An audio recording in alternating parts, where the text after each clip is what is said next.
చాలామంది శ్రేయస్సు అంటే శ్రేయోభిలాసులు అంటుంటాం మనం.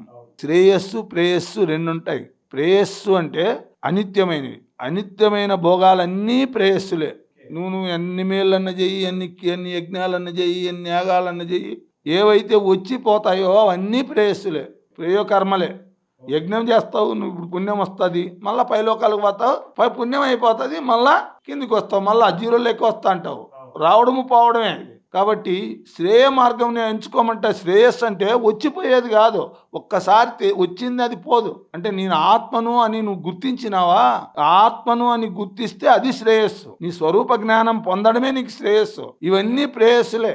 అందుకే ఫస్ట్ చెప్తాడు, అయ్యా ఇవన్నీ ఏం కాదు. ఏమంటాడు, ఫస్ట్ యజ్ఞాలు చేయి, యాగాలు చేయి, వ్రతాలు చేయి, దానాలు చేయి, ధర్మాలు చేయి అని ఎన్నో చెప్తాడు కృష్ణుడు. చేయమంటాడు. దీనివల్ల నీకు శుభాలు వస్తాయి, ఇహలోక సుఖాలు పరలోక సుఖాలు వస్తాయి. పుణ్యకర్మలు అన్నీ ఆచరించడం వల్ల ఇహలోక పరలోక సుఖాలు అన్నీ లభ్యమవుతాయి. అయితే అవి ఏమైతాయి, మళ్ళా పోతాయి. అదే చెప్తాడు ఫస్ట్, త్రైవిద్యామాం సోమపాహ పూతపాప యజ్ఞైరిష్ట్వా స్వర్గతిం పార్థయంతే తే పుణ్యమాసాధ్య సురేంద్రలోక అశ్నంతి దివ్యాన్ దివిదేవో భోగాన్ అంటాడు. కొందరు 3 వేదములను అధ్యయనమనర్చి యజ్ఞములచే నన్ను ఆరాధించి విగత పాపులై స్వర్గఫలములను ఆపేర్చింతురు.